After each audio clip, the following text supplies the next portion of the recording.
Wah, cantiknya plaster shilling ni. Wah, yang ini pun cantik juga. Yang ini pun cantik. Ni macam mana nak pilih? Semua cantik-cantik. Assalamualaikum, Cik. Waalaikumsalam. Apa boleh saya bantu? Pekerja di galeri plaster shilling ya, ni? Ya, betul. Saya pekerja di sini. Nampak Cik tengah concentrate dengan desain-desain yang kita ada. Saya tengok ada banyak dekat yang cantik-cantik, Cik. Betul. Tapi saya tak dapat bayangkan macam mana plaster shilling ni dekat rumah saya nanti. Saya peninglah, Cik. Boleh tak? Macam mana sebenarnya kita ada menyediakan plaster shilling yang bersaiz kecil. Kalau Cik nak dapatkan hari ini pun boleh dapatkan hari ini juga dengan saiz yang sebegini kecil. Saya boleh beli, saya boleh bawa balik dan tengok sesuai ke tidak ya, dengan rumah betul, saya. Cik. Untuk urusan yang lanjut rasanya lebih baik kalau kita berurusan di pejabat saya. Kalau gitu saya nak beli sekarang. Jom, Okey, jom. Mana?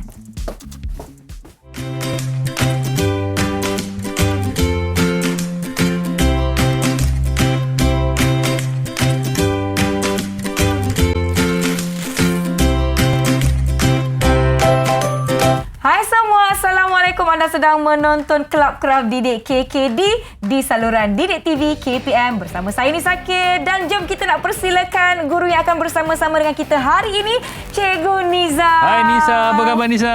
Alhamdulillah, saya baik, saya sihat, saya ceria dan saya bersemangat, Cikgu Niza. Nampak macam tadi nak buat finishing ataupun kemasan untuk siling rumah. Saya maklumlah dah beli rumah baru besar-besar 14 tingkat. Wow. Cantik. 14 tingkat, ramai duduk kat rumah tu. Ramai duduk satu keluarga. Sebab tu tadi ada di kedai kemasan plaster shilling. Konon-kononnya lah. Sebenarnya inilah yang kita nak lakukan hari ini. Betul tak, Cikgu? Ya, betul. Memandangkan kemasan untuk plaster shilling sebenarnya dihasilkan daripada plaster of Paris juga. Jadi hari ini kita nak menghasilkan satu lagi karya daripada plaster of Paris, arca acuan yang kita sebut daripada acuan kepada timbulan. Topik yang agak menarik untuk kita sama-sama hasilkan pada hari ini. Sebelum tu, Cikgu, macam biasa, SOP kita lakukan dan patuhi. Saya nak jemput Cikgu untuk sanitasi tangan. Okey, betul Nisa. SOP kita perlu sentiasa dijaga. Untuk mengekalkan jarak di antara kita, Cikgu, saya gunakan pembasmi kuman yang bersaiz poket yang saya sentiasa bawa ke mana-mana. Murid-murid di rumah jangan lupa untuk patah pelitup muka di mana saja anda berada. Sekiranya anda perlu keluar, jaga penjarakan fizikal, kerak cuci tangan menggunakan air dan sabun dan jangan lupakan gel pembasmi kuman anda. Tadi Cikgu Nizam ada sebutkan tajuk kita hari ini ialah dari acuan ke timbulan. Masih menggunakan bahan utama kita iaitu plaster of Paris. Okey, kalau Nisa dapat recall balik masa sebenarnya Nisa belajar waktu sekolah dulu. Okey, arca ni sebenarnya ada 4 reka bentuk. 4 reka bentuk. Baik. Itu pertama kita ada arca acuan, arca timbulan, arca luakan, arca kemudian kita ada arca instalasi, arca ada 9 semuanya termasuklah assemblage dan juga arca dinding. Wah, banyak Cikgu. Tapi tajuk kita hari ini agak menarik iaitu daripada acuan kepada timbulan. Okey, memandangkan kita akan menggunakan teknik acuan daripada teknik arca acuan untuk menghasilkan satu lagi arca yang baru. Terhasillah arca timbulan. Okey, ini adalah arca timbulan. Okey, dan kita dapat lihat sebenarnya kemasan ini diaplikasi pada struktur siling rumah. Ya, betul tu. Macam biasa, Cikgu, apakah bahan-bahan dan juga peralatan yang kita perlukan untuk sesi kita pada kali ini? Okey, macam biasa, peralatan dan juga bahan utama yang kita perlukan adalah plaster of Paris.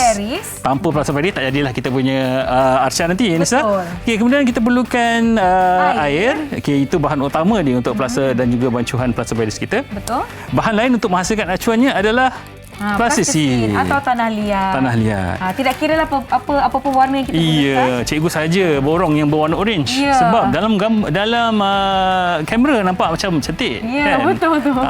Okey, tapi kesan teksturnya ataupun kesan teksturnya kita kena bereksplorasi dengan bahan yang kita ada di rumah, Nisa. Contohnya apa dia, Cikgu? Contohnya hari ini cikgu dah bawa beberapa bahan ataupun alat. Ini ada mangkuk tembaga. Cikgu ambil mana pula ni? Ni daripada rumah cikgu.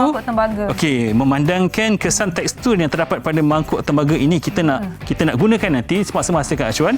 Jadi cikgu pilih mangkuk ni sebab dia ada kesan tekstur ataupun jalinan yang menarik ni. Saya nampak ada macam motif bunga. Bunga apa tu, Nisa? Seolah macam bunga. Bunga ros. Bunga ros ya, dengan daun dan sebagainya. Kenal je bunga mawar ya. Untuk macam kenal juga. Okey.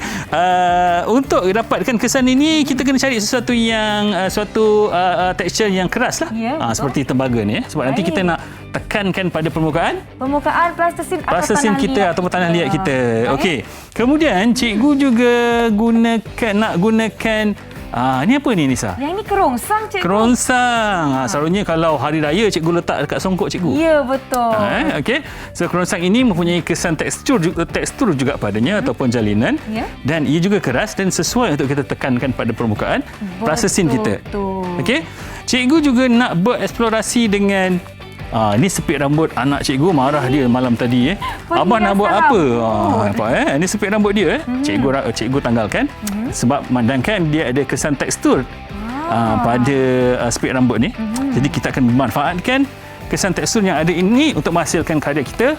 Yang terakhir, cikgu nak banyak sangat tekstur. Jadi kita nak satu permukaan tekstur yang lebih lebih rata simetri untuk mengurangkan mengurangkan kesan perempuan terhadap tekstur tu. Jadi kita gunakan. Kita pun tak nak dia nampak sarat sangat begitu. Kita nak mengurangkan Kita kesaratan dah bersedia dengan bahan-bahan dan peralatan kita. Kita beristirahat seketika. Rakan-rakan di rumah, murid-murid yang menonton, jangan lupa kembali selepas ini di Kelab Kraft Didik KKD, Didik TV KPM.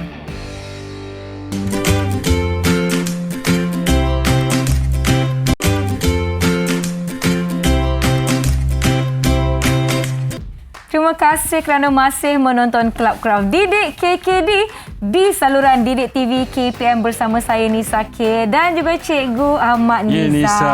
Okay, hari Nisa. ini arca kita Cikgu, tajuk kita adalah dari acuan ke timbulan. Betul, kita Nisa. Nak buat ala-ala macam kemasan plaster di shilling rumah. Tapi kali ini skalanya lebih kecil. Senang untuk kita bawa ataupun jadikan perhiasan. Sekarang ni apa yang kita perlu lakukan Cikgu? Okey, kalau Nisa dapat recall apa yang kita telah pelajari dalam episod sebelum ini. Okey, pertama sekali kita ada kotak. Kita perlu sediakan kotak. Okey, cikgu menggunakan kotak daripada restoran makanan segera. Okey, kemudian kotak ni kita buat apa Nisa? Kita balut menggunakan dengan pita perekat ini. Kenapa untuk cikgu agak-agaknya? Sebab kita nak mengelakkan kotak ini daripada terlalu meleding apabila dituangkan dengan plastik Paris nanti. Maknanya kita nak kukuhkan kotak ini menggunakan pita perekat. Kemudiannya cikgu sudah pun menempel plastisin ini okey, sehingga kita dapat permukaan yang rata sebegini. Okey, so kita dah tampal-tampal tipik-tipik plastisin ataupun tanah liat tu, macam mana kita nak pastikan dia betul-betul rata dan okey, salah satu teknik yang kita boleh aplikasikan adalah menggunakan lapisan plastik yang kita letakkan pada permukaan plastisin tersebut. Kemudian kita tenyihkan menggunakan sudu. Nanti kita akan dapat kesan yang lebih rata Nisa. Gunakan belakang sudu untuk meratakan permukaan. Lagi satu Nisa, ketebalan plastisin macam mana pula Nisa? Ketebalan plastisin saya bergantung kepada apa? Bergantung kepada apa yang kita nak tekapkan nanti. Bergantung kepada ketebalan apa yang kita nak tekapkan itu nanti. Kalau sebelum ni kita dah tekapkan haiwan purba, kita jadikan ianya fosil buatan. Hari ini kita nak tekankan mangkuk tembaga cikgu tu. Ya, mangkuk tembaga cikgu. Sebagai main fokus ataupun titik fokus kepada karya arca acuan kita nanti. Baik-baik cikgu, saya risau nanti jatuh-jatuh. Okey, lepas ni cikgu akan tekapkan bahan-bahan yang kita nak eksplorasi dia punya kesan tekstur itu. Sama-sama itu Nisa rasanya boleh Nisa terangkan pada adik-adik di rumah bagaimana kita nak membancuh plaster Paris kita. Kembalinya baldi turun-temurun kita ni dari artis-artis terkenal. Dan saya nak pakai sarung tangan cikgu. Sebab cikgu kata lagi eloklah kiranya kalau kita gaul guna tangan saja. Tak perlulah nak guna sudu. Sebabnya kita nak mengenal pasti apa tu Nisa? Kita nak kenal pasti tekstur bancuhan kita tu lembut, macam cantik je. Bagi mengelakkan terdapatnya ketulan-ketulan dan juga buih. Okey, saya masih ingat apa yang cikgu Niza kongsikan di awal-awal kita eksplorasi bahan plaster of Paris ni. Nisbahnya mestilah kalau kita gunakan cawan sebagai penyukat 3 cawan plaster of Paris. 3 cawan. Cawan pertama, kita ada cawan kedua,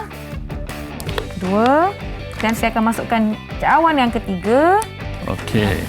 Cawan ketiga dan nisbah Nisa air. semakin menguasai nampaknya. Ya, saya belajar dari Cikgu Nizam yang hebat. Dan nisbah air 2 cawan. 2. Maksudnya 3 plastopenis dinisbahkan dengan 2 nisbah cawan air. Baik, Cikgu. Okey, kita dah masukkan ke dalam. Okey, nanti Nisa perlu gaulkan dia menggunakan tangan saja.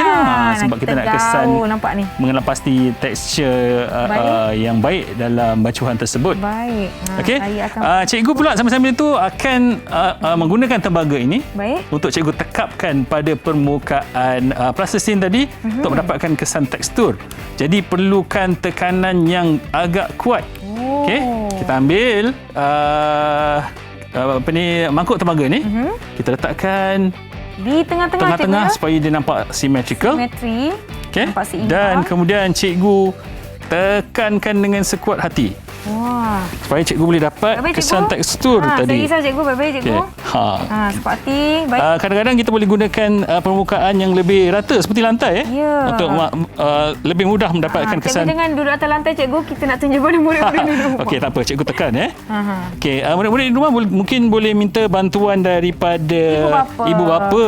Ibu bapa selalunya tenaga yang mereka miliki lebih kuat. Ya. Jadi boleh dapatkan kesan tekanan itu lebih cantik ataupun lebih tepat. Okey, hari tu cikgu minta tolong anak cikgu berdiri atas mangkuk ni. Ya. Saya dah bancuhkan plaster of Paris saya ni. Mungkin ada yang merasakan agak cair cikgu plaster of Paris ni, tapi sebenarnya ini adalah nisbah yang betul. Yang betul, yang tepat. Okey. Okey, mungkin kita dah dapat sedikit kesan teksturnya. Okey. Boleh cikgu? Cikgu try sikit lagi. Cikgu. Patah meja saya nanti cikgu. Kuat sangat tu cikgu. Okey, sebab kita nak dapatkan tekstur tu dengan sebaiknya Nisa Jadi cikgu menekan. Okey. Berhati-hati supaya cuba cikgu tunjukkan pada murid-murid di rumah. Kita dapat bagaimana tekstur. Hasil dapatan. Kita dah nampak dah dekat situ. Corak mangkuk tembaga. Lebih cantik kalau dia lebih dalam Ya. Tak apa, nanti kita try tengok macam mana kita boleh dapatkan kesan tekstur yang lebih baik nanti. Ya. Bagaimana dengan bahan-bahan lain cikgu? Okey, kemudian cikgu nak menggunakan kerongsang ni tadi. Nak letakkan pada bahagian tengah design kita ataupun corak kita. Okey, cikgu letakkan bahagian tengah. Pastikan dia simetri. Sekejap nanti cikgu tunjukkan, cikgu tekan terlebih dahulu supaya dia melekat. Baik cikgu. Maknanya di dalam lingkaran tekapan yang pertama, bunga-bunga tadi. Kita letak di tengah-tengah pula cikgu ya. Okey, sebagai titik fokus pada lingkaran tersebut. Boleh cikgu? Okey. Sudah melekat tu nampaknya. Okey, nanti kita tengok kesan dia. Kita tekap dan kita tarik dengan perlahan-lahan. Sekiranya. Okey, kita dapat kesan yang lebih kurang begini. Wah. Sebagai titik fokus kepada karya arca acuan yang kita nak hasilkan. Nampaknya cikgu, butiran kerongsang ini lebih terperinci dan lebih kecil, lebih halus. Ya, lebih halus. Okey, kemudian cikgu nak dapatkan golongan untuk tadi kita semua dah nampak rumit kan, jadi kita nak kurangkan sedikit tekanan tadi. Kita dah gunakan motif yang sarat. Yang ini motif yang lebih kosong untuk kita dapatkan kesan bulatan. Kita buat kesan bulatan di tengah-tengah. Tekan. Boleh cikgu? Cikgu try, cikgu cuba sebaik yang mungkin. Nampaknya cikgu saya akan dapat meja baru. Sebab kalau dia patah. Ini kalau di rumah ni cikgu berdiri atas ni. Tapi kena tak atas lantai cikgu kan? Okey. Kita dapat kesan bulatan. Kita boleh tunjukkan kepada murid-murid di rumah bagaimana hasil kita. Nisa jangan lupa untuk sentiasa mengacau. Okay. Saya akan adun dengan penuh kasih sayang. Sebab plastopenis ni dia cepat mengering. Ya, baik. Kemudian cikgu gunakan penyepit rambut ini. Okey. Pada bahagian penjuru, 4 penjurunya. Maknanya kita nak tambah di sekeliling. Di sekeliling. Okey, 4 penjuru. Okey. Penjuru pertama bahagian atas sebelah kiri, cikgu akan tekan kan. Baik. Cikgu nampaknya sudah semakin likat dia macam agak likat ya. Sebab dia dah lama dibancuh. Okey, tak apa, cikgu cuba untuk menghasilkan tekapan ini lebih pantas. Adik-adik di rumah kalau nak lakukan tekapan ini memandangkan ia memerlukan tenaga yang agak kuat dan tekanan terhadapnya, lakukanlah di atas lantai. Ya, betul. Dan berhati-hati juga sebab kadang-kadang ada tekstur ataupun kesan tekstur pada alat yang kita ataupun bahan yang kita gunakan itu tajam. Cikgu, tekapan terakhir cikgu, saya nak kena tuang dah ni. Dah makin pekat pula plaster saya ni cikgu. Okey, tak apa. Mungkin Nisa boleh letak sedikit air lagi. Jadi tak ada masalah. Boleh. Ni airnya cikgu, ada air lagi. Cikgu, bancuhan saya nampak macam makin pekat je ni cikgu. Okey, tak apa Nisa. Cikgu pun sudah selesai menyiapkan tekapan untuk acuan kita ni. Wow. Okey, lepas ni Nisa boleh terus tuang ke dalam acuan yang cikgu dah siapkan ini. Boleh cikgu. Okey, so kesimpulannya Nisa, jangan bancuh plastik operet ini terlalu awal. Hampir-hampir kita nak tuangkan ke dalam acuan tu nanti baru kita bancuhkan dia. Okey, saya dah pastikan bancuhan saya tidak ada ketulan. Okey. Semuanya dibancuh dengan sebati dan kurang buih. Betul cikgu? Ya, betul. Sebab apa? Buih itu akan menyebabkan kecacatan kepada arcai yang nak dihasilkan. Okey, Nisa boleh tuang pelan-pelan? Mari kita. Okey. Satu demi satu. Sikit-sikit. Pastikan ianya rata. Tuangkan ke dalam acuan yang telah kita bina bersama-sama. Okey, sebenarnya plastik operet ini dia akan mengering dengan kadar yang cepat ya Nisa. Sebab itulah saya dah risau cikgu, kalau bancuhan kita dah pekat, dah memekat, apa akan terjadi pada bancuhan itu? Tidak boleh digunakan. Sebabnya dia akan merosakkan arcai yang kita akan hasilkan. Okey, kita boleh goyang-goyangkan sedikit supaya plastik operet yang cair tadi boleh serata ataupun sekata. Ya. Dan di samping itu kita boleh dengan cara menggoncang-goncangkan itu ia akan membebaskan buih-buih kecil. Dia itu. macam kita buat kek cikgu. Kalau mak saya dia cakap kita kena tengkuh. Macam tengkuh istilah dia tengkuh tengkuh sikit. Istilah yang baru. Cikgu tak pernah dengar. Okey, kadang-kadang kita boleh letupkan sendiri menggunakan jari sementara dia belum kering tu Ya, baik. Okey. So kita akan biarkan bancuhan kita 2 minggu. Bukan 2 minggu. 2 minggu kita kena datang sini lagi Nisa. Datang minggu depan. Jumpa minggu depan semua. Bukan. Okey. Sebenarnya seelok-eloknya adalah dalam kadar masa 7 hari ataupun seminggu. Tapi sedang elok tu dalam 3 hari pun sebenarnya dia boleh mengering dengan sebaiknya. Ya, betul. Dan kita dapat lihat sebenarnya dalam masa beberapa jam pun dia dah mengering dengan baik, tetapi lebih baik kalau kita tunggu tempoh yang telah disarankan. Sebenarnya lagi rajin kita menjemurkan plastik operet kita ini di bawah matahari, dia akan lebih cepat kering. Ingatkan tak boleh letak kat tempat yang panas? Boleh, tak ada masalah. Rupanya boleh. Okey, sekarang ni kita pun dah buat kita punya tekapan, kita dah buat acuan untuk hiasan plaster ceiling rumah saya cikgu. Betul, rumah Nisa? 14 tingkat saya. Jadi kita nak siapkan yang bahan-bahan yang lebih kecil. Mungkin boleh jadikan hiasan ataupun mungkin boleh jadikan contoh kepada hasil yang lebih besar. Baiklah, kita pun tak nak buang masa, kita nak beri ia rehat dulu, bagi dia kering dahulu, dan saya nak bersihkan tangan mana-mana yang dah terkena plaster operet, segeralah kita bersihkan. Jadi murid-murid di rumah, jangan ke mana-mana, kita akan kembali selepas ini di Kelab Kraft Didik KKD, saluran Didik TV KPM.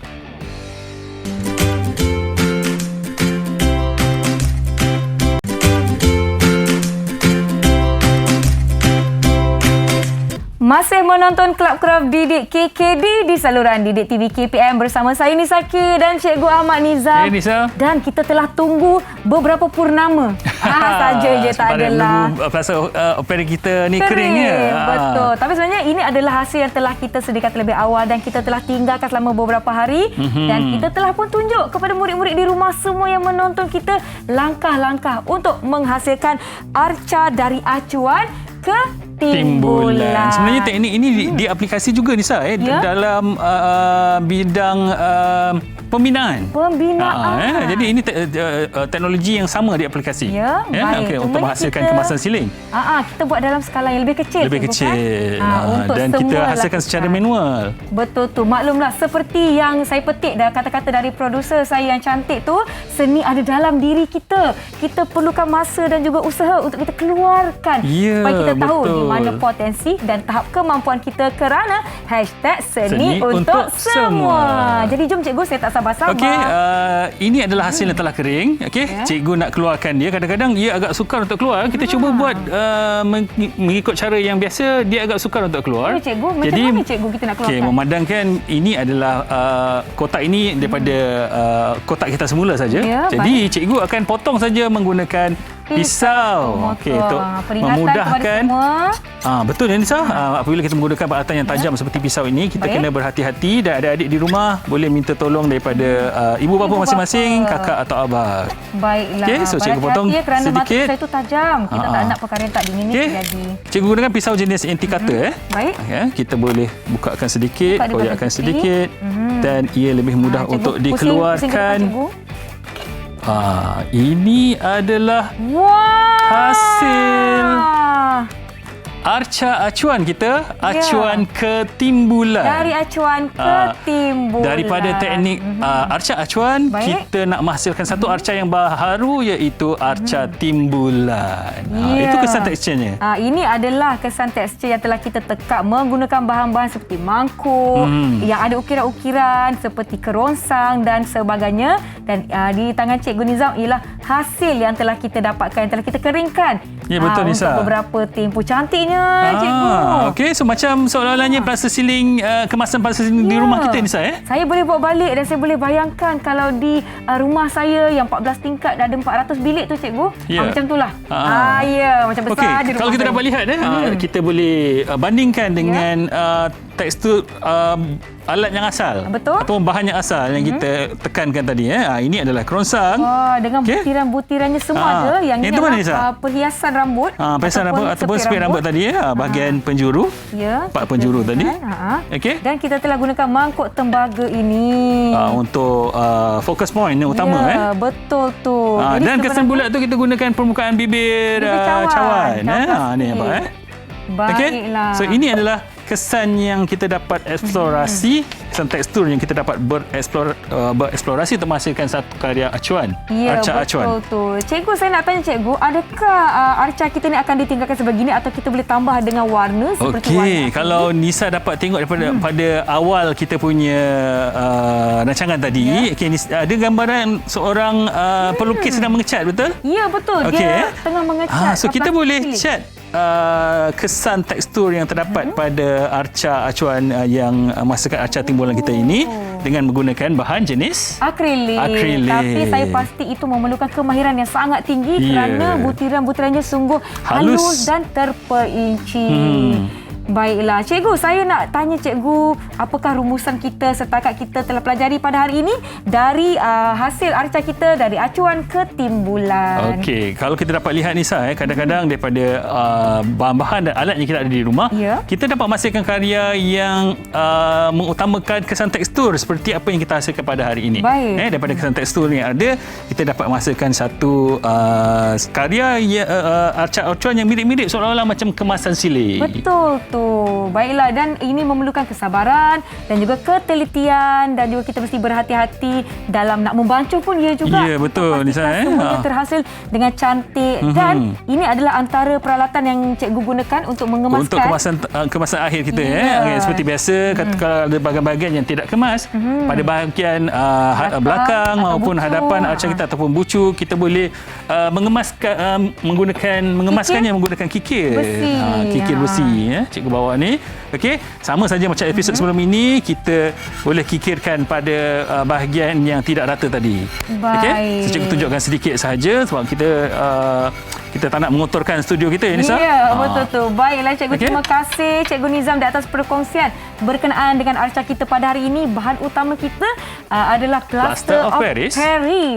Macam tu terus Cikgu. Baiklah, saya harap murid-murid di rumah dapat mengikuti dengan baik sesi kita pada hari ini dan boleh ulang tonton episod kali ini di saluran YouTube Didik TV KPM. Terima kasih sekali lagi Cikgu Ahmad Nizam. Terima kasih juga Nisa kerana menjemput Cikgu. Dengan saya, terima kasih semua yang menonton. Saya akan jumpa anda lagi di episod akan datang. Kelab Kraft Didik KKD, Didik TV KPM.